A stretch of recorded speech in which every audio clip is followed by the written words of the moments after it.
In a galaxy far, far away on the moon of Velt, which orbits the gas giant Mera, a peaceful colony of farmers are suddenly met with the swift and brutal occupation of the interstellar warlords known as the Empire. I mean, Imperium.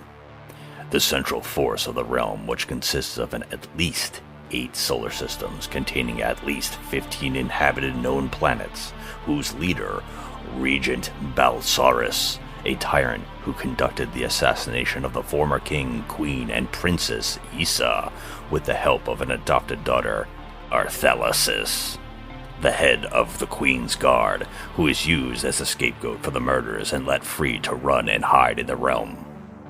Where was I? Oh yeah. Belisarius. He sends his coal-powered, high-tech dreadnought ship capable of interstellar travel, called the King's Guard, which holds over 5,000 troops, mini-spacecraft, tanks, and his captain, the sadistic, cane-wielding madman Atticus Noble, to find the one thing they desperately need from the farming community: grain.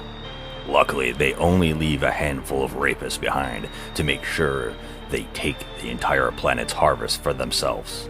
This gives the community stowaway, Cora, secretly the adopted daughter of Belisarius, the chance, with the head farmer and love interest Gunner, the time they need to go through the galaxy and find 5 other washed-up enemies of the warlords to attack the ship on its return, with the hopes that the Imperium will not counteract or still want grain. Will this story finalize in the same time that it took 7 samurai, the Magnificent Seven, or 3 amigos to tell it? Or will it take 5 hours and close to 8 in an uncut re-release that equals up to all 3 of those other films' runtime? Only watching part 1 and 2 of Rebel Moon will tell. Spoiler alert, it won't. Now it's garbage.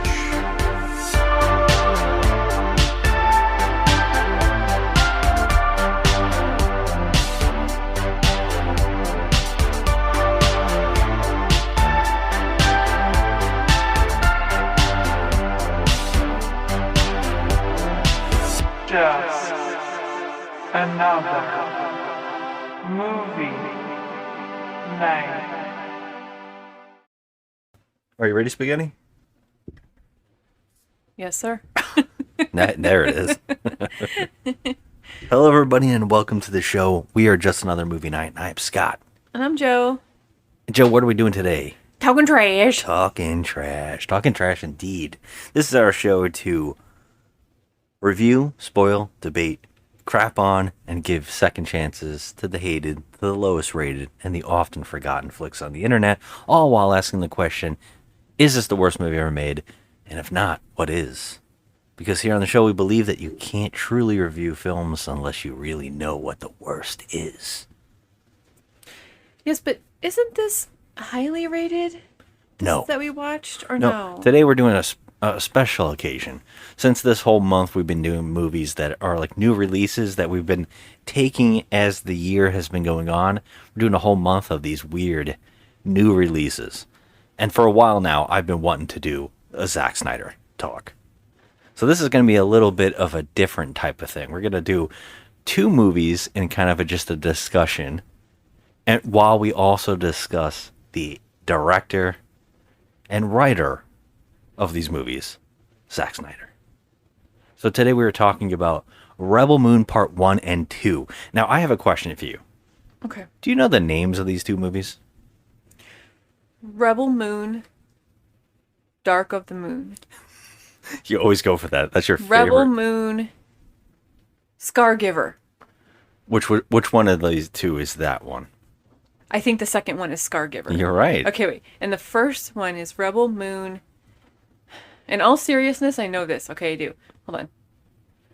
The Last Empire something.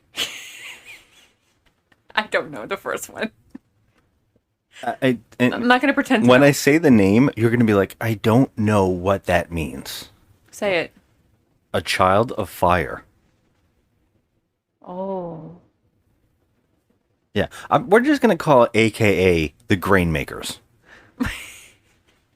This movie needs to be called The Grain Makers. We had to sit through a 30-minute montage of them harvesting the grain and then moving the grain. I don't even know Like, when why? part 1 came out, but we rewatched it just to get ready for part 2's release, which was really just came out of nowhere. Didn't even know the sequel was coming out. Well, we knew that it was coming. I knew we it was just didn't know coming. when. But it never was like, specifically told to us. I It think never was like a 'cause we didn't reveal. care. Well, I actually have been dying for it to come out just so we can do it on the show. Because you knew it was going to be trash worthy. Because I wanted to do the first one on the show and we didn't get to. And I have just been, we have to do his films on the show.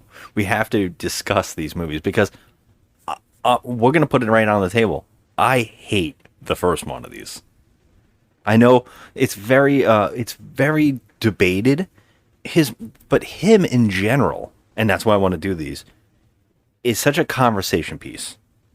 He's one of these hills, they say stands, people who refuse no matter what, it's perfect. He's one of these topics. We've had many, and we disagree with almost all of them. We have the Rob Zombie, we have the Scream movies. People die on these hills no matter what, and I don't really know why. Star Wars, too. Yeah, I mean, there's always going to be that fan base for everything, Star Trek and anything that has a fan base. But I specifically think certain people have grown such a following in the sense that people feel they have to stick up for them no matter what. And I think that he is one of those people because his fans literally kind of held hostage the movie studios into doing something that I think is kind of insanely toxic. Now, let's just get this out right here. What the studio did to him is bullshit.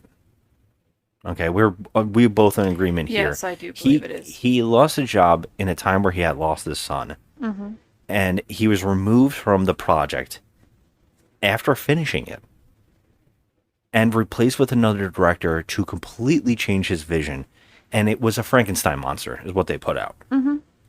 Now, do I understand where the studio was coming from? Like, oh shit, we've made things too dark, too Snyder. Yeah, I understand that. I understand where the studio's getting really conflicted. And they brought in a guy who made the Avengers to replace him. And he had an impossible task. He had to re-edit, reshoot, and then, CGI a mustache out. He had no way of winning in that fight. Well, they held the studios to gunpoint and completely destroyed any movie that came out after. Everything just collapsed for WB with their DC universe. And they made him put out, which I think is a terrible trend, the Snyder Cut. Yeah. Now, is the Snyder Cut amazing? Yeah, it's way better. It's a great film. Is it DC Comics? No. It is a very, very dark and bleak version of those characters, which, as a big DC fan, I feel that Snyder doesn't understand those characters. Right. Well, you're standing on that DC hill. You are that person, too, that DC no. is like your baby. No, we did Swamp Thing 2 on the show. All right, I am very capable of telling you when something is shit. Yeah, you are. I mean, there's movies that are shit. I mean, Supergirl is one of the worst comic book movies ever made. Oh. Supergirl? Oh, it's terrible. You know it Leave is. Helen Slater alone. She tried. You're so low on that. I guess. I mean, yeah, she tried, I guess. But I'm not blaming her, by the way. That movie's just bad in general. But, yeah, I mean, I think the same thing happened with Watchmen. I think a great story is that we went to Comic-Con. And we actually went, for the first time we've ever been, the only time we've ever been, is the San Diego Comic-Con, the big one. And we flew out there, and we were so excited, and it just so happened that Watchmen was coming out. And I am a giant fan of that comic book series, that graphic novel, whatever you want to call it. Yeah, we both are. And when we saw that trailer, it blew my fucking mind. Mm-hmm. so much that the fans in the audience wanted to watch it again. They showed a trailer twice because we were so into it. And when the movie came out, unfortunately, it held a lot of Zack Snyder problems in it.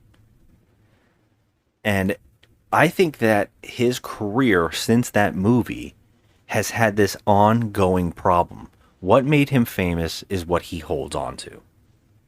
And I think that's a huge problem. And, you know, seeing that preview in the theater with a certain kind of music and an editing style that was done by a trailer maker, and then seeing his version of it with the music that he wants to hear, then you go, oh, no, yeah, that doesn't really make sense. And his use of action, especially in The Watchmen, where they were breaking people's bones when they're humans. Like they're badasses, but they were doing superhuman kicks and punches, and it's like you don't get these characters.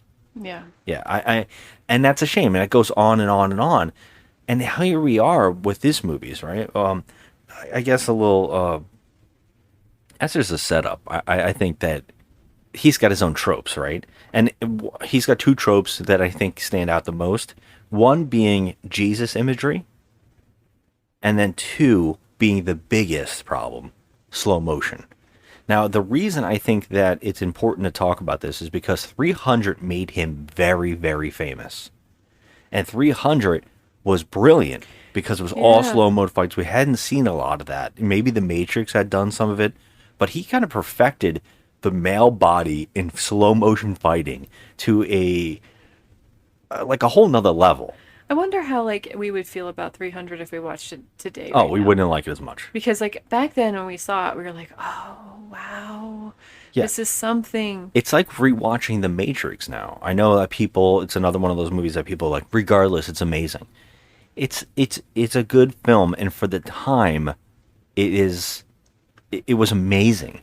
But now that we've seen it so many times, replicated, copied, and maybe perfected farther, the same thing goes with 300, where it's like, it's hard to go back now.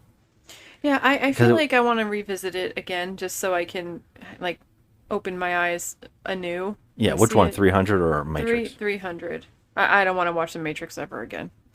Oh, yeah? Okay, I'm that's over interesting. It. I just yeah, can't. I feel like they both stood for a time period, a place and time. Mm-hmm. And I think they really are hard to go back to. And so, but the problem is that movie made him extremely famous. And so he feels, I think you get to that point where people are like, I love what you did. Technically, it's stunning and it looks like a gorgeous painting. That goes to your head. Mm-hmm. That's why M. Night Shyamalan is doing what he's doing. Because all the twist is so brilliant. Oh, it's amazing. And now everything's the twist. Everything relies on it. He can't do anything else. Everything went to his head. The same thing is going on with Zack Snyder. Ever since 300, he has done slow mode overdrive. And the problem is, I think his best film might be Dawn of the Dead. It is. Because I love that remake. And I know people don't want to hear that or think that, but I honestly think working off of someone else's script, he was able to do something really special. Mm-hmm. When you go watch that movie, knowing who he is now, that movie feels unlike him. It does. It feels like a completely different person directed it. That movie was really good. Yeah. I think it's good. It's one of my favorite remakes of pretty much ever. Yeah. And another movie that I didn't mind of his was Army of Thieves. We both liked that. He didn't direct that. But he produced it. Yeah, it was a spinoff of one of his other movies. It has something to do with him. Army of Thieves is actually pretty decent. Yeah, it is. And that's by a whole nother crew. And he just, I think him and Netflix, made that off of his movie. I kind of liked it better. Yeah. Than the movie that he did, which is kind of tells you something. Mm-hmm. For some reason, that movie worked a little better than his own movie it spawned off for him. That's kind of nuts. I know, it is nuts. But also, I'm going to say, I am one of the only people out there that didn't really mind the Justice League movie. I mean, You mean the Joss Whedon cut? I mean, I didn't mind it. Yeah, I didn't mind it. But yeah, and as a DC fan, I'm going to agree with you. I know people don't want to hear this. There are a ton of problems and a lot of things that I can't stand. but we didn't brought back a little bit of a sense of good to the characters instead of the God worship that Zack Snyder was going for, which I think really just took away from what the meaning of the characters were. Yeah. Now, but Zack Snyder's cut is, I mean, miles and miles and miles better. It's a pretty damn impressive film. But at 4.5 hours, what couldn't be, you know? Yikes, yeah, I know. I don't even know if it was that long. I know it's a long one. Yeah. But I know at that, at that length, anything should be good.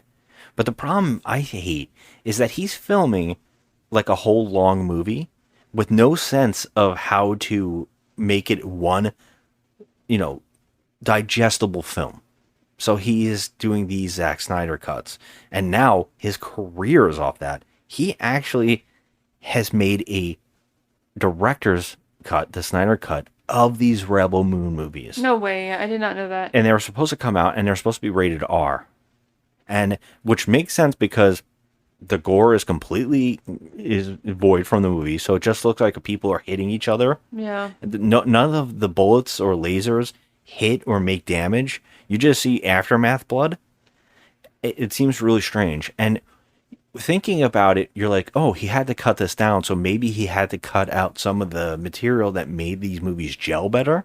Mm-hmm. Hearing him in an interview, he virtually just sounded like a teenage boy talking about, oh, there's lots of blood and boobs. I have some sex in it. It's pretty brutal what we see in the what's called the PG-13 version, I think. This is the very tame version. How more extreme will the director's cut be? Way more brutal. It's way more, but it's also more bizarre.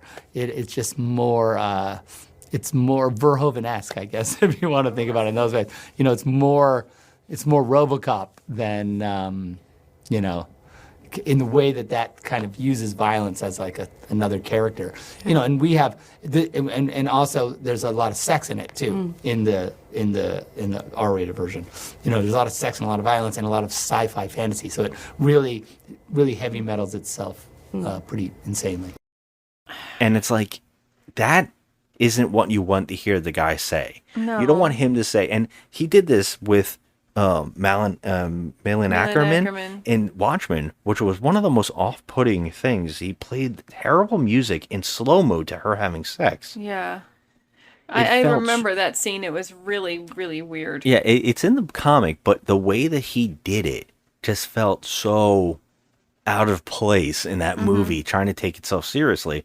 And he comes off this way, where I keep making jokes about he is what like a fanboy looking in who's also a jock.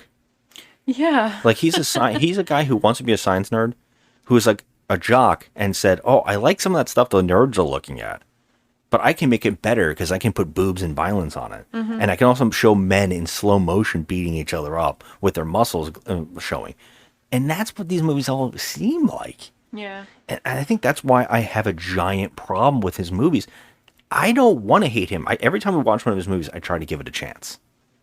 Right? I think we go in with an open mind, right? Yeah, because I don't dislike Zack Snyder. I think that his movies, though, I will say have come up there with M. Night Shyamalan, not to bring him up again, but we do not like M. Night Shyamalan. Okay, let's just put it out there. But we go and see his movies because we just have to know. We're just so intrigued of what the silliness is going to be, how he's going to incorporate himself into his movies, what the silly twisty twist is going to be. We have to see it. Yeah. And I feel like that's how things have gone with Zack Snyder, although we do not dislike Zack Snyder on the M. Night Shyamalan level. I agree. I don't think there's one movie we absolutely hate. He probably has one movie that I can particularly name that is his worst, but I don't know. I don't want to interrupt what you were saying. Oh, no, I'm just saying, like, it's just, now it's like, okay, we're watching Zack Snyder make movies because we're intrigued on how it's going to go for him. Like, how is this going to go? What's going to happen? I have this hope. Every time I see one of his movies, I have this hope that he's going to pull something out that's really, really creative and different. Yeah. And I think I'm always hoping for him to return to what Dawn of the Dead did. Because it's very hard to remake a horror movie but it's even harder to remake a classic horror movie and make its own thing that stands on its own. And I think Dawn of the Dead successfully does that. I think that I'm not going to get into what I feel about Dawn of the Dead, but James Gunn's script and his directing really clashed in a way where it made a pretty damn epic film. And I feel like, to give Snyder all the credit, he can direct action like no one's business. The guy, you can tell this guy is from a background of music videos. Because he seems to know how to structure a shot, and he makes everything look like art. His shots look like art, but the problem is that comes into a question of style over substance. It's almost like he knows it looks amazing, but he's not truly understanding what it is behind that shot that should feel motion. So a lot of the time you look at it, you go, that's beautiful, but I don't feel or any connection to the emotion of what I'm looking at. You know, I don't connect to the character in this moment. And, you know, by the way, the movie that I was talking about that is his worst to me is Sucker Punch. Oh, yeah, we didn't care for that one. It's a movie that even he has admitted recently he would redo, or he wishes he can go back and fix, because he said that movie did not come out the way I meant it to. I don't think he directed that, no. He did. He wrote it and directed it. Did he? Yes. I thought I saw him only listed as producer on that one. Sucker Punch? No, that's all him. Oh, is it? Okay. Oh, man, that is that movie is honestly the most tropey Zack Snyder movie you can ever find. It's everything that he's like, I saw a cool image once. What if the pinup girls were anime characters and they were fighting, but also they were almost gonna be raped, or they might have been raped? That's how all of his female characters are. Yeah. Like I make strong female characters, but they're female characters. You know, it's like he doesn't understand how to separate just making a human. He has to make them sexualized, which is very, very fucking strange to watch. It's odd to me. He sexualizes even the men, so I can't even complain. You know, like, it's just this like really odd structure of movies. But Sucker Punch for me is definitely his worst. But that tells you, because Sucker Punch isn't even that bad. It's like a mediocre film. It has a great visual style. It's the closest thing that I've seen to like anime live action. You know, he seems like he gets it, but as a movie, it's messy. It completely doesn't make sense overall. But that tells you that the rest of his movies aren't that bad. You know, they're not that bad. They're not the worst. I mean, they're not that bad. You're right. And I should take that back, though, because his worst is Rebel Moon. Well, yeah. Getting into that, I did not care for this. I actually think Sucker Punch is elevated from Rebel Moon. It definitely took a lot of things and elements from other films. And I mean, it's just crazy the amount of things like from Star Wars that you see in this. Yeah. It's just bonkers. And I have another major complaint. It's like, I don't understand. Maybe you can explain this to me, but like, this isn't all of his movies. It's like, I know every director has like a signature thing that they do, but why? And what is the reasoning behind the slow-mo every time? I think that connects to what I was saying before about it looks beautiful. Yes, but sometimes the slow-mo is almost, when I tell you not needed and out of place, he uses it so often that it just takes away from the flavor of when he does use it and it's beautiful. Which makes me think he doesn't understand the shot. It's shocking because sometimes, like what you just said, when he does the slow-mo, it looks pretty.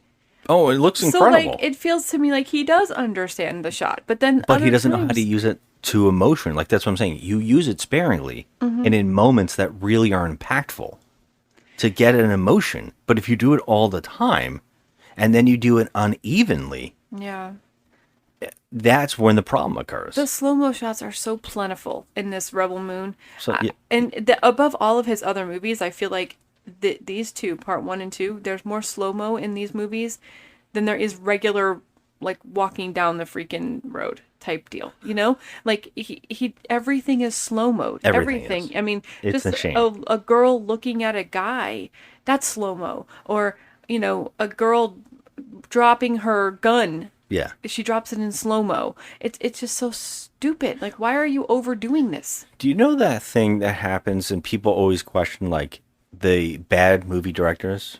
That people love their bad movie like, they just say it's so bad it's good, it's elevated. The problem comes up when that director hears that people like what he has done in a bad way, then the next movie they make is no longer that person, you know, not understanding, but now making a movie to be bad on purpose to give those people what they think that they want.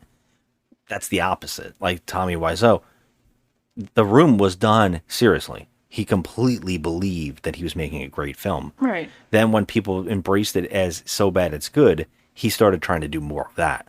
And no one wants that.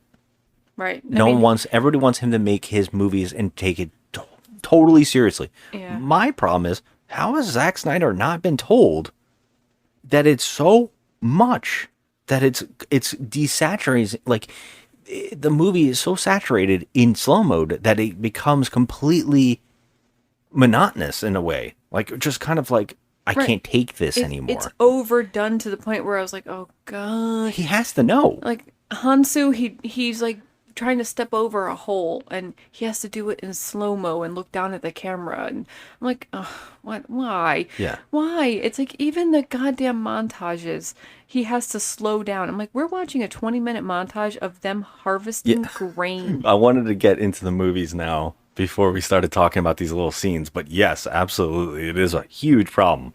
And watching part 2 tonight, it was. It's like you cannot not focus on it. It's like going, like we said, we brought up M. Night Shyamalan. Going into an M. Night Shyamalan movie, you're already expecting a twist. So you're just looking for it. And to the point where that's the game now. Who cares about the movie? I just want to know what the twist is going to be. You know, I don't even care anymore. I just wanted to see what is he going to do? What silliness is he going to pull out of his ass? That's the same thing here. I'm looking to say, I don't find any of this attractive. Like, none of this is appealing to me. I'm just looking to see when he's going to do the tropes. I know. And that's a shame. Now, the reason, let's talk about Rebel Moon Part 1. Okay? Which I said, aka the Grainmakers, because this movie, these two films rely on grain. That is the plot line of these movies. Nothing else really matters, but grain is so important until it isn't, and it's confusing as to, is it important? Is it not important? What is it? Why does everybody want it? Is there no other planets that makes grain? Is this whole planet grain? Is there only one village on the entire planet? It's confusing. Yeah. And it's a jargled mess of a film. Now, the first movie, the first movie cost $90 million. Which is actually impressive, but I have a theory that he directed part 1 and 2 at the same time. Since the second movie says the budget is 83. Now, I would say combine that, and I think that's probably, you're going to have the, 180 million probably. Wow. For 2 movies. Now, and it's also for Netflix. It's not being released in theaters. Netflix is putting these movies out. Right. So I'm guessing he shot them both side by side. And I would think that the money has to be bigger than that. I'm a little surprised that these budgets are so small, seeing as how the first movie is 2 hours and 13 minutes, and the second is 2 hours and 2 minutes. Now, he's got director's cuts, which makes me think, he's done about 3 hours of footage God. in probably both movies. Now, how much money could it have cost to keep doing these shots?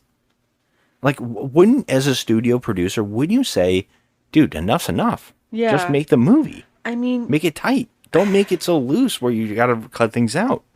Fun fact. He did. The producer actually asked him to tighten the movie up but he refused to cut characters out, so he made 2 movies out of 1. Here's the thing. If he's doing this, okay. If he left all of this nonsensical, stupid, long shots of harvesting grain and stuff in the movie, what did he cut out of it? That's sex and violence, I apparently. need help with this. Because, I mean, we don't need sex. This movie doesn't need sex. You know, we know that Sofia Boutella and the guy, what's his name, are Gunner. They're together. Okay, fine. And they show them in bed at one point. There's no... That's the second one. But yeah, in the first one, oddly, they talk about how the people who make the grain, who are doing the crops and getting the grain, they have a sex romp when the harvest festival happens. They tell everybody go bang in spirit of the festival. I was like, that is so Zack Snyder. You're right. That's right. I remember that is so now. jock oriented. Like, oh yeah. Because everybody goes bang at the end of that. We got to go bang at the end of this night. we just harvested. Is this is either the Wicker Man? I don't know if this is the Wicker Man or if this is something else. Am I supposed to respect these people? Am I supposed to be weirded out right now? It was weird because most of the village, or like I would say at least maybe 50% of the village is like children and old people. Yeah, and there's a bunch of like, and everybody's ripped. Yeah. Everybody's raring to go. And I love that there's 2 men eyeing, like, Sofia Boutella's character. Who, by the way, so we're going to play a little game here, right?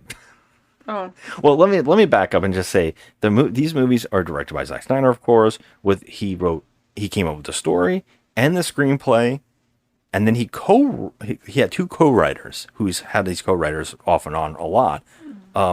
Kurt Johnstad, who collaborated on 300 with him. He also wrote the movie Atomic Blonde. And he also co-wrote it with Shay Hatton, who collaborated on the Army of Dead movies. And he also is responsible for turning John Wick into the silly overboard series that has become by writing 3 and 4. Oh, God. Yeah, I think that's where it started getting really silly, but that also kind of makes sense side by side with Zack Snyder stuff, where you're starting to get the animated violence and action is starting to get more and more obsessive. Yeah. Pew, And pew, pew, pew, it makes pew. a lot of sense, yeah. Now, will this shock you that this series was actually a screenplay for Star Wars? It does not shock me. Yeah, Zack Snyder brought this to Lucasfilm and tried to make this a movie series. He wanted to make this the new Star Wars trilogy. Oh, God. Yeah, the grain.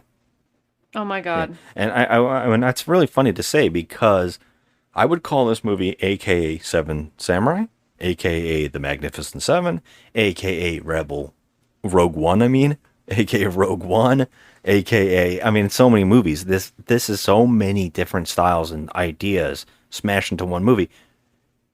Anything that he's ever liked pop culture wise, he shoved into this thing. Oh, yeah, for sure. You can tell. Yeah, and we have a cast of crazy characters who are the Seven Samurai, who are the Magnificent Seven. I don't remember any of their names. I was going to ask you, can you name the good guys? Okay, here, I got one.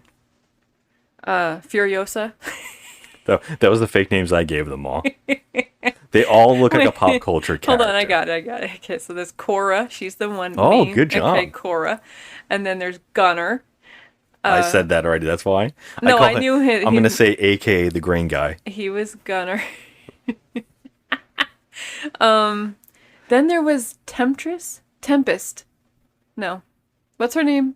Oh, which one is this? Okay. The Asian lady with the not lightsabers. Oh, she has a very easy name to remember. Because it does not sound like a good guy. Not Tempest. Not Temptress. Zenith? No. All right, well, that would be Nemesis. Nemesis. Yeah, she Nemesis. reads Nemesis, a.k.a. the Swordsman. Oh my because God. every one of these characters is the character from Magnificent Seven. Right? That character. Then there's also Haju. Wait, you're saying his name wrong. I know, I've always have. Is it Hansu? It might be Hansu. Yes, Hansu. Hansu? Yes. Do you know his character name? Hansu's name is... Oh, okay, wait. It's something regal, like, No, they just call him General. No, They do call him General. General something. Hold on. General. They do call him General a lot. They do call him But General. it's not, they say his name a lot too. Hold on. Tiff? It's definitely a T name though. I know. Hold on. Tarn? Wait. It's not as fake. These names Trip? shockingly aren't. They're all like, I don't. It's so weird. General Tran. It is Titus, Okay, I was going to say aka that the next. drinker character. Okay, so we also have Ray Fisher coming back from after his whole debacle with the Justice League, where Joss Whedon completely had a problem with him. He played Cyborg in those movies. He brings him back, and in the first movie, he plays Blood Axe. Blood Axe, aka Bishop. He looks like Bishop to me. It doesn't matter because he dies in the first one. Oh my god. This is the Seven Samurai, though. We're naming the Magnificent Seven characters. We're naming all 7 of them because there's literally 7 of them. Then there's also Tarek, a.k.a. Tarzan, a.k.a. John Carter of Mars, a.k.a. John Sully from the Avatar films. Oh. Yeah, he's the one that, shirtless man. Oh, wait. Charlie Hunnam. No, the guy looks like Tarzan. Oh, I kept calling him Conan. Oh, okay. Well, you can use any of those. I said Not a.k.a. Jason Momoa. He doesn't look anything like Jason Jason Momoa. Momoa. This guy's super pretty. Like, super pretty looking. What, He's a... Jason Momoa is not super pretty? No, but he's like never mind. Okay, got you. And then, yes, in the first one, there is also Charlie Hunnam's character, who is Kai. Mm-hmm. A.k.a. It doesn't matter. He's dead, too, because he is the backstabber character. Also, worst accent. I could not take this accent in this movie. And the whole time I kept going, is this a real accent? What is this accent he's doing? Well, he's British, but he was doing what? Scottish? He said he was trying to do Belfast. An accent from Belfast. Isn't Belfast in England? Isn't that in the UK? Yeah, it's like a different dialect, though. Oh. But he said he was trying to do that, and what he has now said is that they had to slow... The test audiences couldn't understand him, so he had to go back and ADR his lines, and he had to slow them down. So he's like, you know what? It's Space Belfast. Oh, God. All right. Well, whatever. Yeah. It doesn't make any bit of a difference. It doesn't make a difference. He dies in the end of the first one because he backstabs everybody. Because the first one boils down to a simple premise of a character going off to find other characters where none of their plot lines actually make sense, and it just flows from stupid scene to stupid scene till they all come back, and at the end they fight the bad guys. And now there's one, we got to name him. Because bad guys, aka the Empire. I mean, that's all they are, the Empire. And now this actor, Ed Skrein, is it Skrein? I'm going to probably pronounce that wrong. Ed Skrein. It looks like it's Skrein. Okay. I don't like him. Creeps me the fuck out. Atticus Noble. I like the name. I know, it sounds like a good guy. I know. It doesn't sound like Darth Vader. No, he sounds like a good guy. Like he's going into battle and he's going to make it out alive. In fact, Nemesis is the good guy, and Noble is the bad guy. I know, that's hysterical. That is funny. And maybe he did that on purpose. Who knows? Oh, he's Ajax in Deadpool. Yes. I knew that I recognized him, and I was like, there's a reason I don't like him. He's creepy. He's creepy. He was also, I think I'm right here. This is a weird thing, but I think both. He was on Game of Thrones, I think. Wasn't he the guy that was in love with Daenerys? Every guy's in love with Daenerys. Yeah, but he was the main guy that was in love with Daenerys, who they recasted him. And I think the guy that recasted him was actually Tarzan, or wherever, Conan that you're calling him. Oh, his name was Dario Naharis in Game of Thrones. Yeah. Yeah. He was recast as that other actor, and they're both in the same film. That's so weird. That is strange. I don't know. He plays a good villain, this guy, because he just has that, he has that sneer. Oh, he is so over the top. He is eating scenery in these films. Yeah. He's so crazy in these movies. I definitely wouldn't want him, going against me in a bar fight. Yeah, he doesn't have a lightsaber. He has a cane. In the first movie, he beats people with canes. That's his thing. It's a weird choice, but hey, he does it. And we gotta name one more character. There's a robot in these movies. And it's voiced by Anthony Hopkins. Sir Anthony Hopkins, Oscar winner Anthony Hopkins, reading some of the weirdest, craziest, jumbled up mess dialogue you've ever heard. The narration of the second movie is garbly-gook. Don't you dare ask me to start naming those names. But can you name the robot? Oh, hold on. And I keep saying robot. I know everybody makes fun of me because I have the slang on it or whatever. The I'd like you to accent. say robot. Hold on. Robot. Okay, wait. I know his name. It's Juniper. You would think it would be something like that, right? Because let me just go over these names again. You ready? Cora, Gunner, Titus, Nemesis, Blood Axe, Tarek, Kai, Atticus Noble, and James. The robot robot's name James. is James. Shut up! It is not. Yeah, it's James. I like Juniper. I like Juniper as well. By the way, he wears antlers and has a cape. All right. Well, this robot got me annoyed as hell. Okay. Yeah, He's always lurking about. Well, let's get into that because in the first movie, what should make you even more aggravated, and this is why I hate the first one. In the first movie, we get all these characters set up, right? Because it's exactly Magnificent Seven, where one guy is in love with another girl, and in Magnificent Seven, right? One character goes off and gets the other characters. In this movie, they change it a little bit. The character who's at the thing is actually a secret badass who goes off and gets everybody. Instead, the guy character stays behind, and he stays behind while also a robot. I said it again. I know. Whatever. No, it's you hard for me tried to to forget say it. robot. Robot.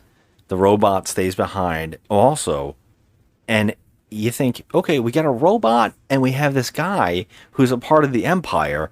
You think they're going to be main characters. They disappear from the film, and they are not shown for the next hour and a half. Mm-hmm. In fact, the kid is never shown again in the first movie, and the robot is only shown as a cameo. In the very end, stands up and looks at the screen and breaks the wall and looks at us and then runs off.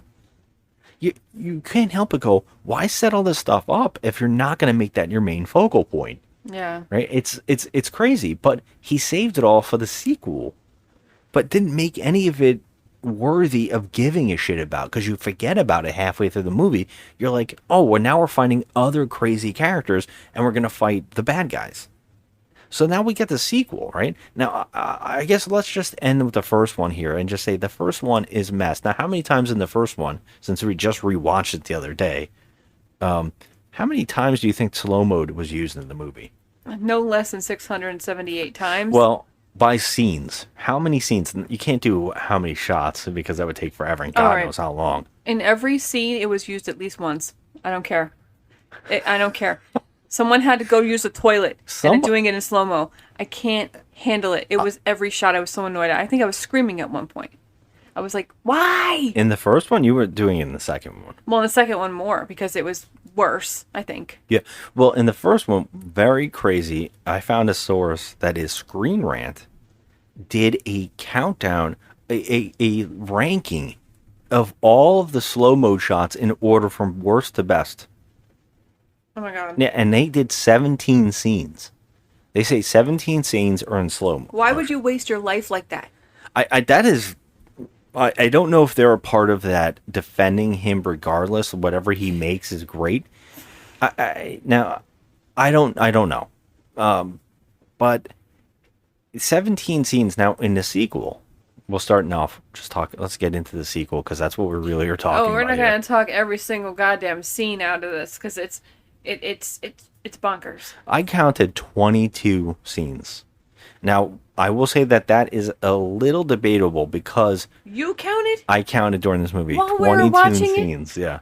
Like I said, this is a little sketchy because I might be cheating because Nemesis has a fight scene in this movie that is shown on and off for at least an hour to keep cutting back to her. At least a half an hour. They cut back to her fight scene, and you forget about it for a little bit. And then they go back to her, and you're like, oh, she's still slow-mo fighting? And so I was counting those as separate scenes because they would just cut back to her a lot. Yeah. So I'm counting those as scenes. So overall, I got 22. I think it might be more because at certain points I got dulled. Well, like I'm just my mind went dull. Super impressed by you because I'm sitting there just wanting this shit to end. Yeah. I was like counting the seconds. Like, we can't have another half an hour left. We just can't. There's no way. Okay. So the movie begins where the last one left off, where our group of heroes who survived have come back to get the grain that they were promised for fighting. Mm-hmm. Unbeknownst to them, the bad guy from the first one who died in the end of it is back to life in the sequel's opening. In the ending of the first one, too, they bring him back to life. No explanation of how. Is he a clone? Is he regenerating? No, they put him in the Lazarus He's like an egg pit. sack of some sort. Yeah, it's like a Lazarus pit. For some reason, at the end of the last movie, Cora knocked his teeth out of his freaking head. And then when he's resurrected in this Lazarus pit, he has all of his teeth. I'm like, okay, well, that's number one. But the funny thing about that is he can grow new teeth, but his scars are all still there. Yeah, he has a scar, and that's why this movie's called Scar Giver. Yeah. It's so stupid. So the good guys think that they've won, but the bad guy is really still alive, and now his motivation is revenge. Yes. So, okay. So Cora and her boyfriend there, Gunnar, they go back to the planet with their group, of the Magnificent Seven, and so they all go. They all return back, and they're like, "Oh, we did it. We killed him. It's over." No, it's not. They learn from their little spy that's talking to the Empire that, oh no, he's resurrected the bad guy. He's going to be back in 5 days. They don't know that. They think they're coming to get their grain that they were promised. Yeah, in 5 days. In 5 days, they're like, oh, we're going to come and get our grain. They don't know anything about the bad guy being alive. Didn't they say that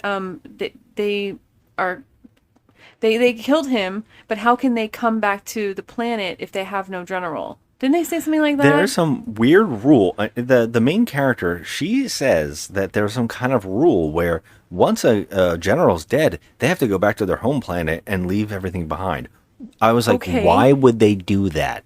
Why Okay. wouldn't someone go get the grain they were promised? Why would they leave? And they also left soldiers.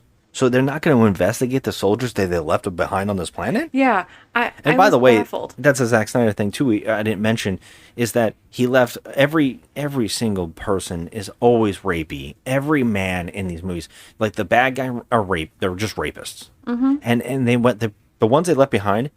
They're all like now they're so straight laced. They follow rules. Everybody stands in.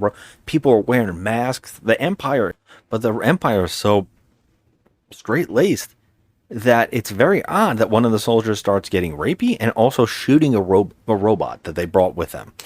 Yeah. And it turns out that the robots are some kind of living species that they were all like supposed to take care of the queen or the princess. And then when that went through, they all became servants.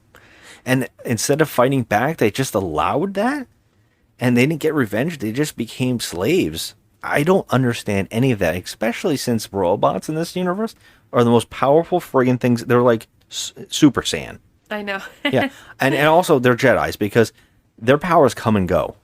You don't know what they can do, and then okay, he can jump really that's far the thing and fast. he can do. Yeah. And that there's so many issues here that are confusing, and they don't actually get explained, and they just appear. Mm-hmm.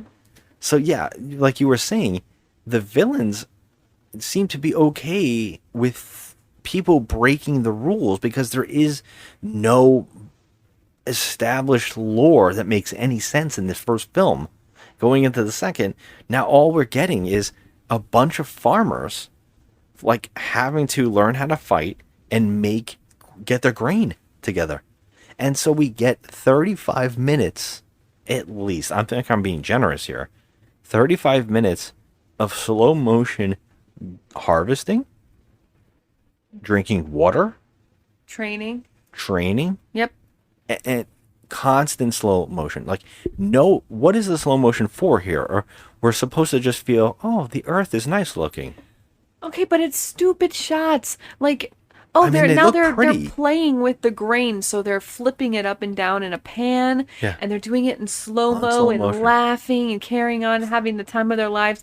And I'm like, why? Yeah. Why do we need 5 minutes of them laughing and giggling in slow motion? I don't understand this. This should be a serious moment of, like, if anything, this should be sped up and should be quick because there's so much riding on what they're doing. They should be scared and they should be getting emotion, but everybody's just like having a good time. They have like a dance, and they're Yes, they all have a dance. dancing and having a grand old merry time while they know that the bad guys are coming into their atmosphere in like 2 days. And they have all this training that they have to do, and they're dancing, and they're giving out the one girl, the blonde girl, I don't know her name, but she made these beautiful tapestries for each member of the Magnificent Seven, and Which is a nice moment. It was a beautiful moment, but then she gets to Cora, and I had to say it out loud because I couldn't take it. It was so ridiculous. She's telling everyone's wonderful attributes. We didn't learn that. We actually forgot to talk about that before it happens, but yeah. Yeah, well, the girl made these beautiful tapestries, and she's giving them all out to each member of the Magnificent Seven and telling them what a beautiful job they did and how their tapestry represents their personality and their strength.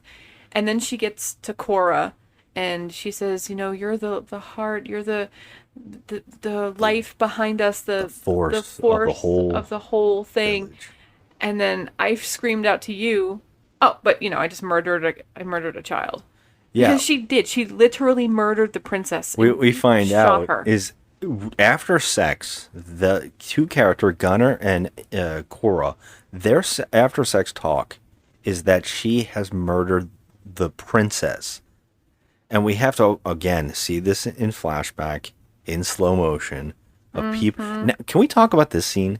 Because this blew my mind. I don't think I've ever seen a villain have his own score made for him during the action. He actually has people playing instruments with bags on their heads to score the fighting that they cannot see. Right. It was quite impressive. I think this is a first. Yeah. I And have so never seen a villain score his own betrayal. This is Carrie Elwes And as it's the king. it's Carrie Elwes doing the king, but he's doing that acting that he did in Saw, where it's questionable. Yes, it's not good line delivery. It's just not. So during this scene, I guess Cora is supposed to kill the princess because that's what's his name? Malaria's or whatever his name is. The guy that tells her to do it. I don't know who that is. Mazarius, whatever. It's another shit. It's the big bad guy. The Yeah. one that we hardly ever see. Yeah, he told her that she has to kill the princess. So she freaking kills the princess. Yeah, she shoots a little girl, and we have to watch her fall in slow motion, and her eyes just look dead. Yeah, in slow motion. Everything happens in this goddamn movie in slow motion. I can't handle it. You could literally shave off 16 minutes of this film if you would just do things in regular time, Zack Snyder, Yeah. instead of this goddamn slow-mo. Or just do it when it really needs it, or where the scene would connect properly with emotion for the slow motion. By the time that princess got shot and hit the floor, I could have gone to pee, made an egg, changed my clothes, okay, took a shower. That one wasn't even that long. This one was the shortest one. She didn't hit the ground for 10 minutes. I was like, I just can't do it. I can't do this. What I love here is that Cora, it turns out that they turned on her and they set her up as the murderer that she actually is by saying that she also killed the king and the queen. Yep. But then my favorite part is she turns on everybody and starts shooting people in the room, the guards, to escape. And she could kill everybody and end the entire series of the movies right here by murdering all the bad guys. And the people with bags on their heads, they score her firing at everybody and killing everybody else in the room. They speed it up. They actually give it action score. It was just hilarious. I don't know about you, but when I'm, playing my violin and I hear tons of gunfire happening literally in front of my eyeballs, I'm maybe going to stop playing and run for my life. Yeah, not these people. No, they just sit. They actually and pick it up. Play. They pick the tempo up. Yeah, it just goes along with the whole scene. It was stupid. It blew my mind. I didn't even care what was happening. I just could not stop thinking about a forced kidnapping of a symphony to play music for your betrayal of the king and queen and the princess. It was I have never seen anything so insane in my life. Unnecessary and ridiculous. What's funny is Korra could not kill the main bad guy.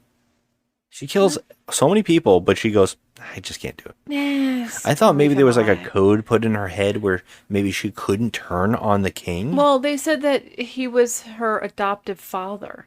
Yeah. That's what they were saying. She says a lot. Yeah. I'm the daughter of the adopted father. Like, so you're going to kill this girl, this young girl that you were kill a little close girl, to. but not your adopted father. You were literally in her, like, she was in your charge. Like, you were supposed to take care of her and keep her safe. Like, that was your whole job.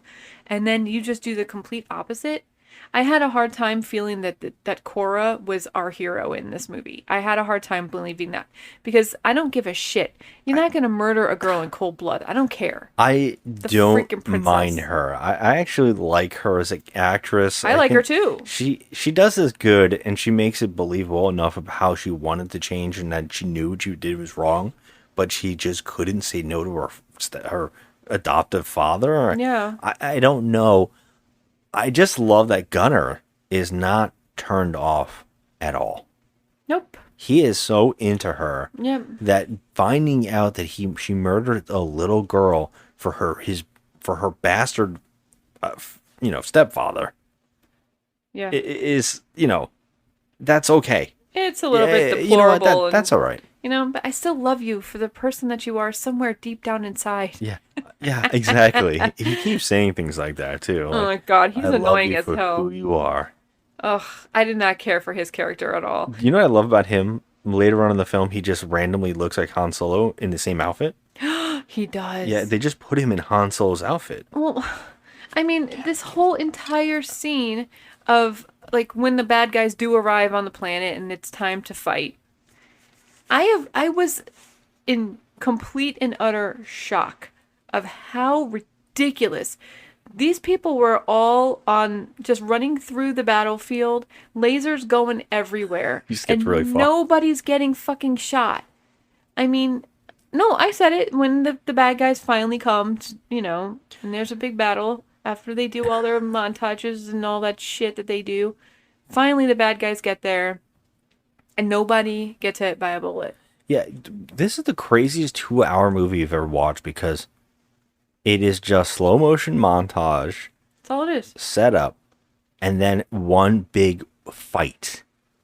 But everything done in the fight is just so stupid on every level from both sides. Both sides seem incompetent. Because on one side, now first off, they have the high ground. They have everything ready. They're up on a hill. They have houses all over the place. They can set up all these targets to shoot downward at the people, but they all charge out.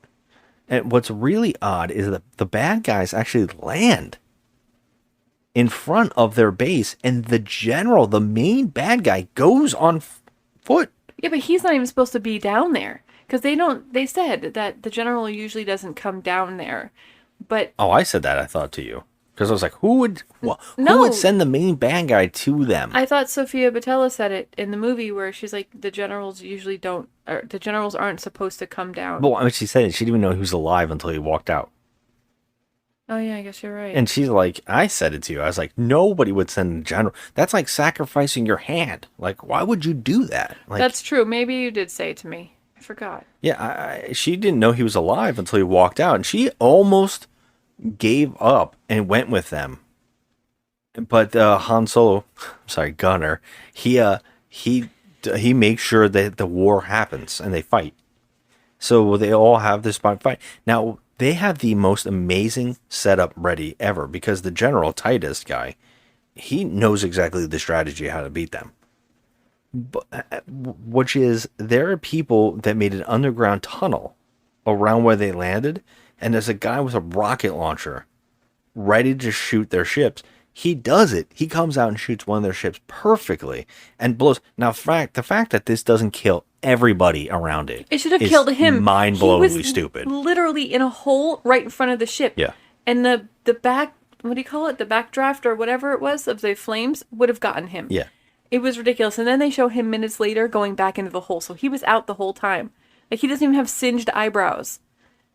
The guy with the freaking no, yeah, he's not rocket down launcher. for a bit. No, the guy with the rocket launcher? Yeah. Oh. I was like, what? And then also, he only fires once. Like, okay, you had plenty of time to load up again and keep firing. Yeah. But you didn't. And what really pisses me off is nobody shoots the main bad guy who is now down on the floor.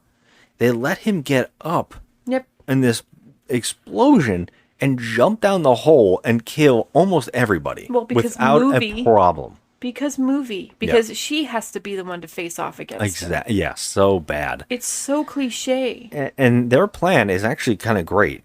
Their plan is to use her old ship to get onto their ship, which is a really smart plan. But not bring a team of badasses on the ship, leaving just two people, one who's a farmer and the most badass. They're the only two that go to the ship. And they sneak on, while the rest of them suckers are all down on the floor doing dumb shit. Now, during this fight, one guy just uses axes. Tarzan, he just uses axes. Tarzan. This is the most, like, there are just beams of laser blasts flying all over the screen, and you cannot tell where they are.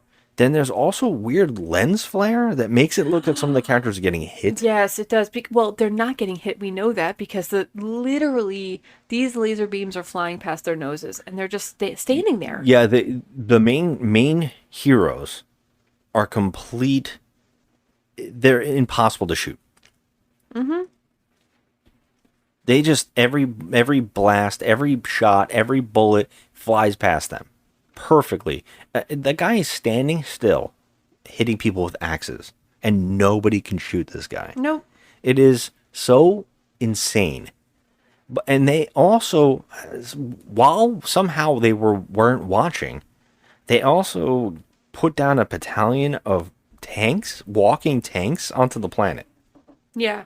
Can I ask, where did they come from? Okay. That's what I'm saying. So, nobody knows. Here's the thing. They just showed up. They come down in those little spaceships, the one that Sofia Boutella had, and it's not that big. It's literally quite small. Well, do you remember there was I kept joking because there's a shot of a shitload of ships come out. In fact, there's 3 ships who are just smoke is pouring out. Mm-hmm. And in one of the shots, the smoke is gone. And then the shot is back and the smoke again.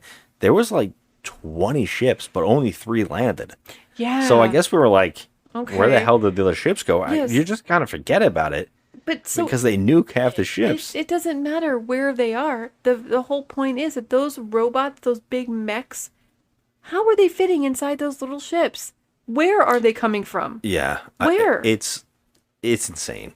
It's insane. Where the army? There's so many soldiers on the floor. Yeah. So many foot soldiers. So many. And then we're dealing with, okay, so they counted, the farmers all counted their guns. They have knives, but they counted their guns. 15 guns. 15. They said that. They said that. They said 15 guns? Yes. So, what, how, what, I need help. And you kept joking, everybody pick up the bad guy's guns. That's what I kept saying because they made a point to say, okay, we have a rocket launcher and we have a couple of rifles. We have 15 guns total. Yeah. Everyone, use knives, make weapons, whatever. And they're not even picking up the bad guys' guns. They're just going out there with baseball bats and shit. I'm like, what is wrong with you fools? You're going to get killed, you stupid assholes. Like, they just run out there like, wee! They do. And, we're dealing with soldiers in freaking armor, mechs, all sorts of things. And they have, bombs and shit. And they're literally, these assholes are just walking around with, a sharpened stick. Are you kidding me? Are you kidding? It's true. You think they would make, like floor traps, something to make them fall into pitchforks. Yeah, They but harvest. They have. Yes, they dig the bottom, like they dig in the ground, and that's where they They come made a up out of- mine, but I'm talking about Yeah. making actual killing traps with all the equipment that they use to harvest. Right. So like the bombs that they rig underneath the ground to go off, which is a spectacular explosion when it does happen. The movie looks great. I mean, that's the thing that sucks. The movie looks amazing, except for like the laser blasts are flying all over the place. Right, but those bombs that they put underneath there, they could have literally made a trap. So like if It was a they trap. land, no, I mean like outside, when the ships land and the bad guys come down out of the ships, they blow up right there. It's like hitting a landmine, you know? Yeah, absolutely. But they didn't could've even done bother that. to do that. They did it underneath the ground, where, mind you, the farmers were hanging out down there. So they could have just blown up themselves. You know Yeah. what I mean? Like, why are you down there? The guy who blows it up is like a sacrificial guy. He's dying. He's a red shirt. Yeah, and it's the whole scene from Aliens. Yes. Now we got to talk about the other. Now I noticed that because we're getting the Tarzan guy, the general guy. They're all fighting right in front with the foot soldiers, and then we also have a whole bunch of kids and old people stationed in this other hut, and that allows Nemesis to fight for them. And now we get a whole lightsaber scene where they're fighting off and on with lightsabers. Okay, you say And lightsaber. What they are, like, it looks like machetes. Someone said that you shouldn't call them lightsabers; they're light swords. Blow it out your ass. They're not even. They're Like- light machetes. Light machetes. Oh my god, I can't. They do look like machetes that are glowing like lightsabers. Yeah. I And the guess bad you're guys right. have blue, and the good guys have orange, which is really weird. It's so. Come on. She is. I kept telling you, go look at a picture. Go watch Kubo in the 6 strings, or the Kubo in the 3 strings, or something like that. I don't know. I'm I think probably it's messing that three, movie. 3 strings. I think it's 3 strings. Yeah. She looks exactly like a character from that. The sisters, there's 2 sisters that have the big hat. She looks like that Oh my character, God, I think and you're right. they score. Oh, I think that I hate this so much. 2 this- strings. 2 strings. It's so good. I cannot believe I'm not remembering. That movie's awesome. I know. We loved it. But anyways, she is scored with this really bad Asian music, which I really felt like, wow, talk about like on the nose. Yeah, it That was the a little Asian too sword fighter on the nose. Yeah. is fighting with this really typical music. It does not work for this character. I don't like it at all. It's not epic at all. It's not epic. And they keep using a score we didn't talk about too, but it sounds like Lord of the Rings. Like they're Yes. using like this weird elvish music. Yes. Yes. She looks like a cross between them and Vampire Hunter-D, who Vampire Hunter-D also had a giant hat. Yes. Yeah. So she fights with lightsabers with these characters, and nobody in this place except like 2 people try to help. But there's like 15 old people. They could definitely go and help her. And now there's okay. She has one robotic arm. They make it a big part of her backstory. We get a whole backstory for all these characters in slow motion as well. And she cut her for her own arm, so Okay, she has but a robot arm. We see her using her right arm to cut her left arm off. We see that. They show it to us. Yes. I'm a little confused by this because I am too. in this fight, she loses her arm again. But it looks like the robot arm. Okay, so they cut off her left arm, which is the robot arm, okay? But then later, maybe a couple minutes later, she is being hugged by the one kid that she's like friendly with, and she moves his hair to the side. And I could not help but notice it was extremely CG'd. Yes, it was CG'd, but she had a robot arm It on her looked right it was arm. robotic. Like it was like somebody CG'd in a robot arm. And I'm a little confused by this scene because I kept going, what happened here? Why was this CG? Yeah, it was weird because, unless she did have a right arm that was already robotic and they never told us, but that's not what it looked like when she cut off her other arm. I know. And in the movie, as I recall, she had like gauntlet gloves. Yeah. And that's why I'm thinking that they somehow screwed up or thought, or maybe rethought and said, ooh, the wrong arm was gone off and someone realized and they had to CG it. Or maybe they should use the wrong arm in the shot and then they had to remove it and use a different arm. I don't know. It was very bizarre. It It's didn't make extremely any CG sense. looking. I thought it was a goof. I think it is. I think there's something happened here. It looked very uncanny. It did not look real, and it was very weird to watch. I was like, what was that? Was that CG or not? Yeah, well, Nemesis is killed because nobody in this fucking room would help her. Except the little boy runs out and stabs a guy in the leg. Well, thank God for him, because at least he freaking did something. What is he, 10 years old? He would have killed all of them if she would have died there. Yeah. And she does die anyways. She dies anyway, but there's literally 40 people in this room that she's protecting, and none of them can help. None of them can throw a can of beans at someone's head. Do something. Something. They don't do nothing. I mean, these people suck. At one point I was like, you know what? Just let these people fucking die. Well, we'll get into that. Now, during this, I kept saying to you, isn't there another character? Wasn't there another Magnificent Seven character? Furiosa. And then Furiosa shows up, and I was like, where the fuck were you during this entire fight?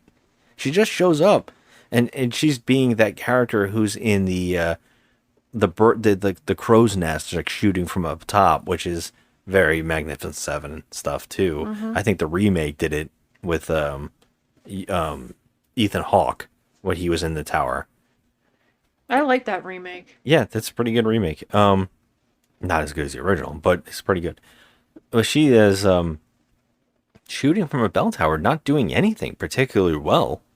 But then she decides to go into the river because they are being attacked by, and I'm not shitting you, the robot mech walking things are just straight out of Ghost in the Shell. They're the Ghost in the Shell mechs. They're walking around with like a cannon on top. They look like half tank, but they're walking tanks. So it's even pick up straight on up on that. Ghost in the Shell. And she is able to sneak behind one and take it out with a rocket launcher she randomly finds on the battlefield, right next to it. I would feel like a rocket launcher, because that looked like the same rocket launcher that was. the guy came out of the ground with. Which was miles away. Miles away, yes. I would feel like that's a hot commodity, and maybe you want to stick close to the guy who had that rocket launcher. Well, to be fair, she shot this thing just like I would have shot something in Halo, right on top of it. Like she didn't even blow up. She got knocked down, and the bazooka completely disappears. Ugh. But, and my favorite thing is they think, oh, we won. And then 15 more mechs. Actually, there's a shot, and I kept telling you, hey, there was a lot more mechs out there. In this shot, I can see them. I'm like, there's a ton more. That's a talk about spoiler for the next scene where you think that they won. Yeah. And then they're like, oh shit, we didn't. But luckily, Super Saiyan Robot shows up now. Oh, thanks for sitting, on the mountain and just looking off into space and doing nothing through the whole movie, you asshole. Yeah. I hate him. Hey, I don't even understand what his appearance does. He seems to cannonball the whole battlefield and stop everybody in their tracks. No one knows what's going on. I couldn't tell if when he came in, he killed people or not. Like he cannonballed the whole bunch of people and murdered them all. I can't tell. But everybody just stopped shooting. And then they're like, oh, we can shoot again. But he shoots. But I love this. He shoots in a complete circle. And I'm like, how are you not accidentally killing all your friends? That's what I'm saying to you. No bullets hit anyone. Yeah. And there's millions of them flying around. And I don't want to say bullets because they're lasers. Yeah. But it's so stupid. I'm like, literally, Hansu is standing there. He's standing out in the open. There's lasers flying all around his face. The shot of him standing still with just bolts flying all over him is so insane looking that it's almost laughable. I was laughing. Yeah, we were laughing I'm like, a lot oh my during this god, stuff. he's getting his eyebrows plucked right now, and he's not even making any freaking faces. He was like in slow mode fighting. He was shooting somebody right in front of him in slow motion, and there's just bolts going. I just can't do it. That kind of stupidity. The robot, James jumps inside the tank. He's able to jump inside, drop a grenade, and fly out. He looks like he just flies right out. Flies out. He could do anything. Whee. He never felt like doing anything before. But now he's like, you know what? I'm in. Yeah, and do robots actually brood? Because all he does is sit on mountaintops and brood. Yeah. And then he decides to come out and fight, at the 11th hour. Exactly. Like, gee, thanks for joining the party, you asshole. Yeah. I hate him. Well, Korra on the ship is able to stake dynamite onto a thing, alert all the bad guys, have everybody go in. We knew, okay, what's going to happen here is that the bad guy is going to go confront her, and they're going to have their Darth Vader versus Luke Skywalker fight. We're going to get it. We're going to get the big fight. And then, of course, that's what happens. But the ship actually pretty neat. I will give this credit. It was pretty neat. She slapped the grenades on the part of the ship. By the way, it's a giant face where its eyeballs open up, and I thought that was going to be something different. And she actually seems sad to put the bombs on it. And I didn't understand what was happening. I think there was something cut out here. She seems sad about seeing it. And then when it opened its eyes, I thought something was going to occur, but there was just a guy behind her doing his little walk around the ship, like, checking for bad guys. He's making his rounds. He's making his rounds. Yeah. And she's able to fight him. And it turns out right underneath them, no one can hear this, but there's the mining people who are shoveling the coal for having the ship work, apparently. Right underneath the main engine of the thing that shoots the giant cannon. Don't you? Okay, I wanted to say something to you when I was watching this. So she goes over to, and she sees there's the Lazarus pit, the thing that brought the guy back to life, right? She sees it. It's there with all the things hanging. It's there. No, it's not that. It looked like the Lazarus pit. No, that was the medical room you're thinking of, and this is actually the engine room. That's what's weird about it. It looked like the same goddamn thing. But whatever. My question to you is that there's a literal Lazarus pit, okay? I don't think it is. It's just like a big embryo sac that they stick him in. He was brought back to life, okay? Yeah. It's like when Luke woke up in the beginning of Empire, he's in that thing. Mm-hmm. That's exactly what this was. Okay. Well, they have that kind of technology. I don't know how it brings him back, yeah. Whatever the technology is, okay? But they're using coal to run the goddamn ship? Exactly. That's primitive. Yeah. And it's right under the laser beam cannon that seems to be a human head. It looked like a human head statue that's eyes lit up. Yeah. I didn't understand any of what was going on there. I'm sorry. My question is, how do you have this kind of technology where you can literally bring someone back from the dead with this technology by plugging them in? And you don't have a warp coil. And you don't have a warp coil, and you also have to depend on another planet to give you food. Yeah. What the fuck? We have to talk about what the plot. All of this is happening because of grain. Because of grain. Because they needed grain? Yeah. Help me figure this out. I don't understand what's going on. My favorite bit here is after they find out that Korra is on board going to, she's on board attacking them, he says fire on the whole village. And he's the other guy, his second in command is the guy who brought him back from the dead, by the way. He's like, well, what about the grain? And he's like, yeah, I don't care anymore. We got her. They were doing all of this so they can have food or whatever, okay? And then now, because of one stupid girl, you're going to say, oh, fuck that. And I'm like... Yeah, but his rationale is even more insane. He goes, and then the other second in command goes, but what about all of our soldiers down there? No, he doesn't give a shit. And then he goes, it's just less mouths to feed. And then I was like, but you're also blowing up your food. I feel like at this point in the movie, they just wanted it to be over. Yeah, I did too. I felt like they were like, enough grain. Enough already. Stop trying to plot things out. Stop trying to care. There's no plotting out. Just move on, and let's kill this bitch, and let's move on, and that's it. And that's exactly what they were trying to do. I feel like the three screenwriters, I feel like the two other guys went to Zack Snyder, and they were like, this is about grain. And then Zack Snyder was probably like, yeah, isn't it cool? Yeah, And then they were like, no, I think we got to get away from the grain. Yeah. And he's like, yeah, but the grain is the main part. Okay. That's how this movie seems. I can understand if it was fuel, Or they Right. needed something for Like they fuel. needed like a fuel like cell. Dune makes sense. Or yeah, like in Fallout they needed the fuel cell or something. In Dune, you're like, Yeah. oh, we need the spice melange. We need the spice melange. All right, and they're like, we need the spice. Did you say menage? Like a menage a trois? No, it's called the spice melange. That's not what you said. You said I menage. said spice melange. Oh yeah, play it back. You said menage. I didn't. Sexy motherfucker. Anyways. The bad guys want the spice, right? Because the spice makes warp technology work. And whoever owns that can get anywhere first and be in charge because they can get their armadas to different spots. Yeah. And so that's how you could take over each location. Whoever has the spice will rule. Here, they're just like, no, we want grain. Yeah, I just want food. They just forget all about it, and they What are they forget their going to do with mission. grain? What are they doing with this grain? What are they doing? They're powering the ship. And this is the only don't know. planet that That's has what a I grain said- yard that's in what it. I said to and the you. village is tiny for a giant planet. Right, and also, can I just say, it's weird because this planet is so strange. Half of it looks like a desert wasteland. It does. And the other part looks like a beautiful flowing meadow. Yeah, there's a part Explain. where she parks her. I'm not even kidding. She parks her ship in a waterfall, Yeah. So and I was like, "There's a I'm like, waterfall wait, over here." This is all in the same 5-meter like parameters in this. You have a waterfall, you have a beautiful flowing meadow, and then you have a desert wasteland. And all then in nothing the same. else. Yeah.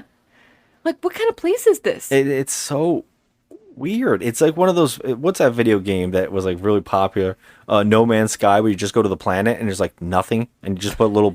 You put a little house there, and there's like, oh, there's nothing else on the planet. You can just walk around on it. Yeah. It's like, why would I have a little house on it then? Like, Right. Oh, there was just one little base in the middle of nowhere. Remember Mass Effect, where you go and you find that pyramid, Yes. and it's just like on a planet, you just find a pyramid. What's on the rest of this planet? Nothing. Just this one little pyramid. The whole planet just for this little pyramid? Okay.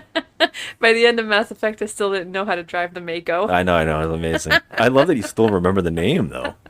because it was a bane of my existence. That's why I can't drive in video games. I just remember coming home, seeing you back up into walls. Trying constantly. to get me up that hill. I just have to get up that hill, then I go tumbling down. It's just some hot mess, man. Hot mess. And it's amazing. But that's this movie. A hot And mess. this a little house in the middle of nowhere, and this is the and you know what's funny?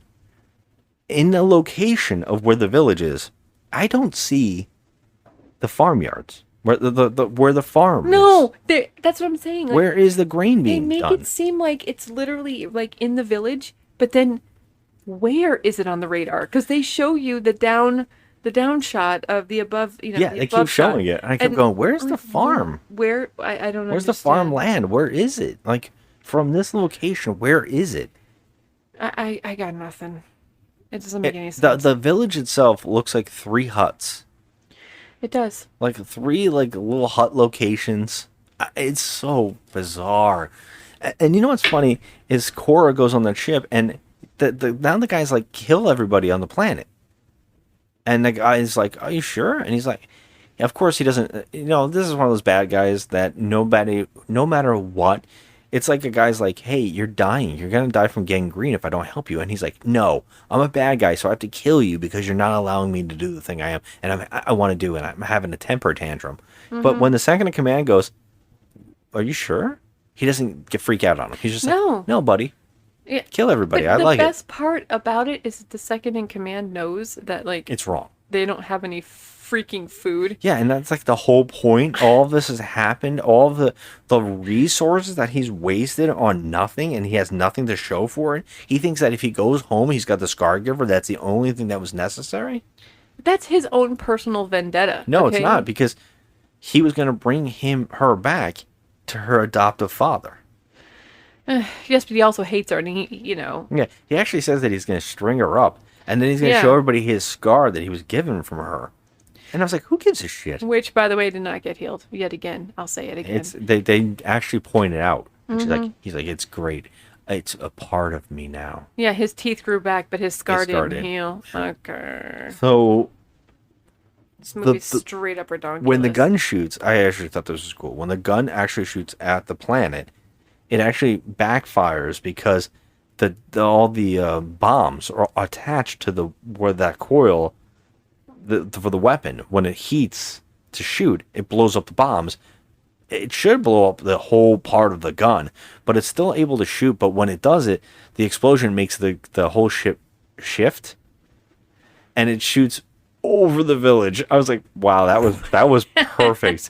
But I kept thinking, well, if it shot over the village, what if the farm is over there? That's what I was gonna say. What about the fields? The fields on fire now? They just got nuked? Nobody has any food. And I love that nukes in this world, like bombs and nukes, never cause backlash. No. Everybody's just like, there's like a flashback where the general tells a story, and they shoot from the dreadnought ship. They shoot a giant nuke on a whole bunch of people, and he's standing really, really close. And there is no shockwave, or no. I mean, a nuke hit the planet. You know, there's got to be some kind of suffering from that nuke going there off has too to close be to you. like some kind of repercussions. Yeah. I mean, maybe you got some dirt in your eye. Something else. Yeah, he had ash on him. I was like, okay, but you're right there. And the same thing happens here, because now the ship is crashing down to the earth again, perfectly away from everybody. Mm-hmm. But I kept saying, something that large crashing into the planet would definitely cause a shockwave or some kind of devastation to the planet. Maybe mess up with the atmosphere or something, because it would have a huge explosion. My favorite, it doesn't matter though, because our favorite thing is happening now. The whole ship is shifting. So that means that Korra, Han Solo, or Gunner, and the main bad guy are having their fight. Yeah, it's a good time to have. This is as good as any to have a fight. We could not stop laughing because they started slipping and sliding at each other. They were like on a slip and slide. They were just dropping, and we kept going, whee!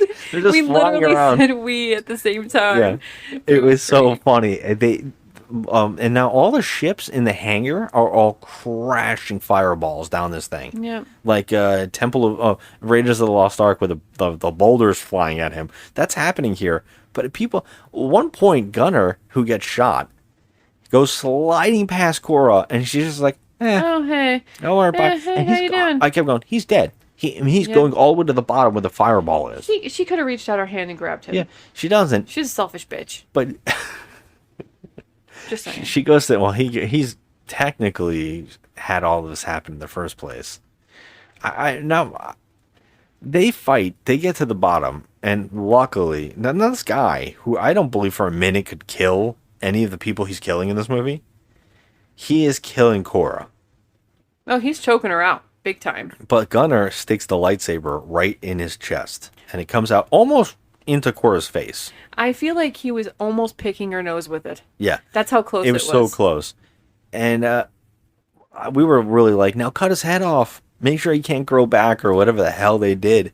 Well, they double down, they triple down on this death, because he also gets caught in the airlock. It's like a sliding door. Yeah. Because it's sideways or down. He's trying to hang on for dear life before he can fall into it, because the fireballs are down there. They shut the door on him, so it like crushes his midsection, and then they take the lightsaber and they cut his head off. Yeah, which we don't see. Yeah. It's just implied that they do it. But Now I was like, damn, I want to see it. Yes. This is a Rogue One scenario now that there's no way they can get out, because all the ships are flying down the corridor, blowing up. Mm-hmm. How are they going to get out? But they managed to get to their ship. It's fine. Somehow they got into their ship. Their little ship is fine. It didn't go flying out the side of the broken... No, it's just waiting for them at the bottom. It's just waiting. Like, oh, let's hop in. Wee! So they hop in and they scooch out. They happen to land, and Gunner's bit. Well, I love that she has to pull him out of the ship all the way out, throw him on a boulder just to find out that he's dying. And then, of course, there's the whole, I love you regardless of what I know who you are, but I still love you. Yeah. I know you're a child murderer. She murdered a princess. Yeah. And allowed her parents to get slaughtered. And also the king and queen are responsible. She set them up. That's like quite literally the worst, okay? You're like the worst human. She's pretty bad. But, I don't know. Whatever. He's dead. Blech. Yeah, Gunner's dead. Some tears. And my favorite part is Gunner's dying. Before he dies, he says, "You helped save all of us, all these people," and we kept laughing, going, "Everybody's dead. Yeah, there's maybe 5 villagers left, asshole. There's no way. The only ones left are the old people and the children. Like all of the main farmers that we knew, except there's only one girl that has had more lines. Mm-hmm. She's alive, but everybody else has died. But during of this our battle. Magnificent Seven, we have Everybody's alive, but Titus, we have Tarzan, and we have Furiosa left. yeah. Nemesis is dead. She's the Nemesis only one that is dead. died, I think, during this fight, as I recall. Oh, yeah. Except Gunner. He's Gunner, the other he's one. dead. Yeah. Everybody else survives, and I would say half the village is just devastated, and everybody's dead. Yeah, how are you going to recover from this shit anyway? You know? And then, like, they say some crappy dialogue at the end of the movie, like, oh, I'm going to go find the princess's what? No. Essence or Oh, some shit? It turns out that the princess didn't really die. What? I don't understand it. Well, I need you to explain this one. When she got shot, I was going to ask you, what is that light emanating from her? Yeah, they didn't show Are us. they literally showing us her literal soul? Or are they... I thought she was What is Mothra. this? Mothra flew out. I don't know what the hell was happening here. I'm baffled. So they're saying that her soul... No, they is- didn't even say that. They just said she's alive. Okay, but that's you what think I it's mean. that So, like- hard, easy to kill the princess? And I was like, Well... what is she? What are you talking I about? don't- Are you going to explain any of it? No. Okay, all I'm hoping for is when... Okay, I think they're setting up for another one of these things. Oh, he said he had like 12 movie ideas. Well, we're not sitting through a 12-hour Can you Snyder cut. imagine? We're not sitting through it. I can't do this anymore. I'm out. I don't... Rebel Moon Part 3, shove it up your ass. I don't believe that they'll make it. I don't believe Netflix is going to give more money. just can't. I don't think so.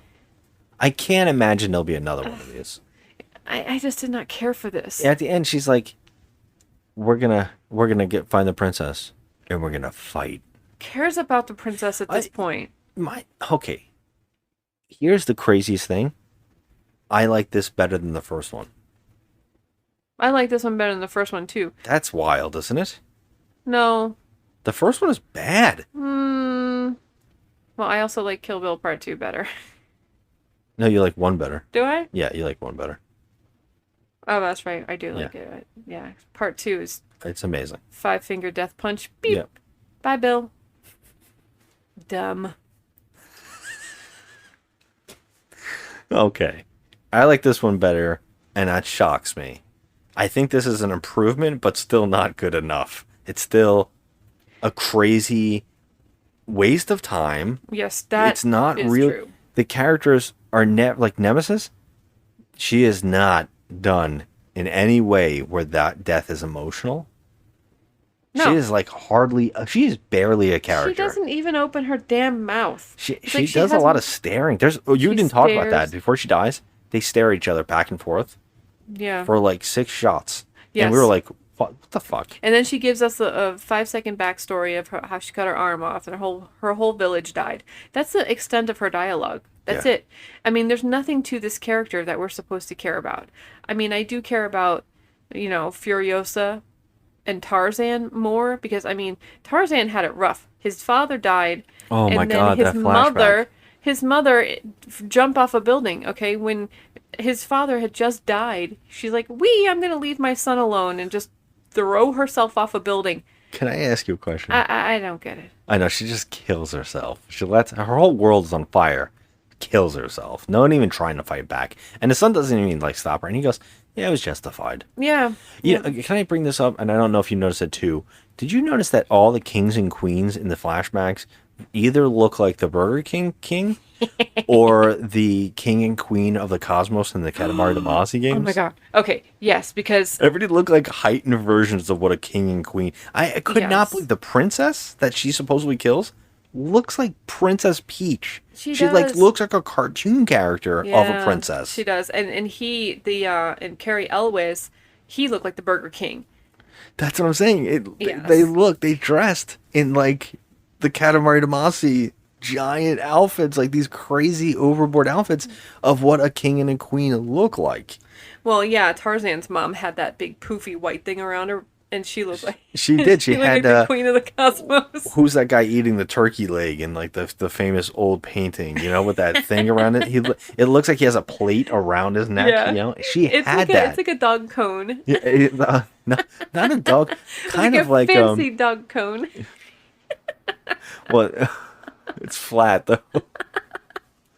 Yeah, it's crazy. I just kept laughing every take. And at the end, we forgot to mention this. During the battle, at the very last minute of the battle, Bishop's sister, who looks just like Valkyrie, shows up in TIE fighters almost and starts shooting the bad guys. And she's like, "We're here now." Everybody's fucking dead almost. Yeah, thanks for coming by. And then they show they show people in the spaceships helping her, and they look like Star Wars characters. Yeah. By the way, that girl, you know her. She was in Last Man on Earth. That's that girl. Yeah, I knew I recognized her. Her name is Cleopatra something or other, and yeah, she's pretty girl. But she shows up at the 11th hour after everything's been done. I'm like, what are you doing? And then they're cheering and they're like, we helped, we did something. Well, fuck you. And you showed up after everything was over. At the end, they all go, if you're going to fight, we'll be there for you. And then that one girl's like, yeah, I'll be there. I just showed up, and I didn't help you before, but now I'm in. Yeah. Go to hell. We're done with you. It's just so... These movies are crap. I don't care. It is the most crappy versions of Star Wars that you can think of. It is. You know, I feel like we've seen better movies on Bad Movie Night, and I've said that before. It actually felt like an Asylum version of Star Wars. Oh my God. This could have been Star Wars or something, Grain Wars, and it would have been Grain Wars, and this could have been like the knockoff version of Star Wars.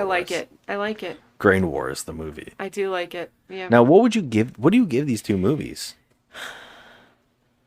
Well, all right. Well, because they're not incompetent. I mean, there's a lot of things wrong with them. They look pretty. Lot. Yeah. They look pretty. I'm gonna say mediocre. 5 on 5. Both. Oh wow. See, I had originally given the first one a 3. I hated it. Well, I think it's not as bad on second viewing. On second viewing, I probably would raise the review up a little higher. I think that I was so mad that it was just a bunch of borrowed ideas. It was like a kid was handed a script after watching every sci-fi thing ever made. And he was like, oh, make your own script now. And he's like, I think this is cool. This is cool. That's why I was really mad about the first one. It does look pretty. It's okay. The acting isn't bad, except for Charlie Hunnam's accent. And then this one, I mean, a lot of the characters were over the top.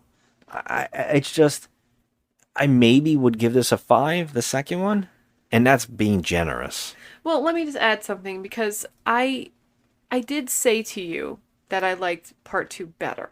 I do. I definitely do. I do.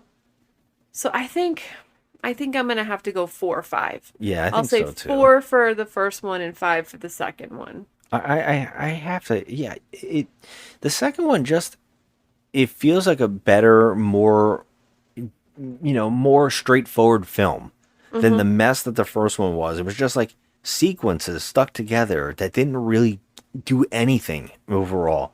And this one was like, although it is exactly The Magnificent Seven, it's a remake, or Seven Samurai.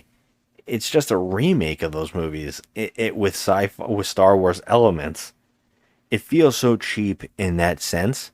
But like I said, we have seen movies on Bad Movie Night that are way worse versions. I heard people point out Battle Beyond the Stars. These movies are exactly that movie. Well, a lot of movies rip off other sci-fi movies. Like elements of other it's kind of hard not to. But when it's so overboard, it's so, you can tell every element is a pop culture reference. It gets to the point where you feel like there's nothing original here at all. No. And there's no actual story or script. There's no stakes. Grain is the stakes. And it's just mind-blowing. It's mind-blowing, how lazy this is. It's not even the stakes, because at the end of the movie, the bad guy's like, fuck the grain. Yeah, fuck the grain, kill everybody. I got a girl. Like, what? Like, what? That's what the whole movie is based upon. Yeah. And I love the good guys. We didn't talk about this too. The good guys are like, if we put the green around the houses, they won't shoot the houses. And I kept going, why don't you wear green on your head then? I know, right? Why don't you just drop green all over your bodies and then just like you can fight them because no one can shoot you? Stupidest logic of all Don't shoot time. the green. Go for the face. I can't. This one, I'm out. I can't do no more. I like Green Wars. I like Green Wars too. Not know this movie. You should is. write the script, rewrite it. By the way, this movie's called Rebel Moon. Yeah, it has nothing to do with any moon. Is it saying that this planet that the crops are on is a moon? And not a planet? Oh, I guess it is. That would make sense. I'm a dummy. I don't. Is that what it is? Why? Can a moon sustain? No. I mean, there's all sorts of. It has an atmosphere, so it's not. It's a planet, not a moon. I don't know. What the fuck is the Rebel Moon? What does that mean? Well, let me see if it's on Wiki. Why would he not? Why would he even call this Rebel Moon and then a subtitle? I don't know. I got nothing. I like Grain Wars. He should have called this Grain Wars, the Scargiver. Oh, okay. It is a moon. Okay, so it says Atticus Noble, the sadistic admiral of the militaristic Imperium, arrives on the backwater moon of Velt. On behalf of the Mother World, an interstellar empire fueled by centuries of conquest and war. Velt. That's VELDT. Velt. And that's a moon? It's a moon. So they're saying the Empire Station on a moon. Is that because he saw Star Wars and was like, oh, they have the Death Star? And it looks like a moon? And because What's-His-Face says, oh, that's no moon? And then he went, you know what? But why would the rebels be on the moon? We're dummies. Of course it's a moon. It's called Rebel Moon. So, yeah. No, wait. You just said the bad guys are on the moon. No, they come there, and then they pillage. Remember in the beginning? How could it be a moon? It's a moon. It says backwater moon of Velt. Good Lord. If you told me you were just doing a Mad Libs and made all that up, and it was just like fill in the blanks with crazy names, I would believe it. No, I'm seriously not making this up. I'm reading it on Wiki right now. It's Velt. Velt? Velt. That's the planet of the grain people. It's not a planet. It's a moon. It's a moon. It's the moon, grain, planet, moon. I'm finished. Let me out. Let me out. My mind is melting. I'm trying to think about how this is a moon. Okay. That's it. That's all we got. Right. Zack Snyder, this is not a good one. Sorry. I don't like it. It's crap. Do you think they'll give him another one? No Yes. way, right? You think Yes, they they will? are. Yes, they will. No way. Yes, they will, because They're going to hand him another $90 million to make another piece Yes, of they will. grain crap? I guarantee it. You know why? Because this movie has... Yeah, I have the thing right here. They're all 5s. Yeah, but... That's not good. But people on Instagram seem to like it. It has a 5. The first one has a 5.1 with a 31 Metacritic. And the second one has a 5.2 right now with a 36 Metacritic. That's not good at all. Yes. Do you know that he also said this crazy quote? He was on Joe Rogan, and he basically said that more people watched Rebel Moon 1 than they did the Barbie movie. No. And then he had to backtrack it and say, well, what I was doing was math, saying that this many people saw my movie, and if you times it times 2, because no one watches a movie by themselves, he was saying all this crazy stuff. I mean, I don't know. He's something else. I mean, no. There's no. I just no. What? Okay, I've had enough of this. I'm out.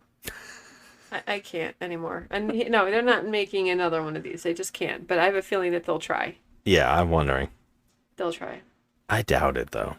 All right, let's get the hell out of here. All right. No more green and moon talk. There's no way that more people saw the shit than Barbie. Okay? No. I mean, nope. Mm-mm. To me, I think that Netflix just plays something and they count it.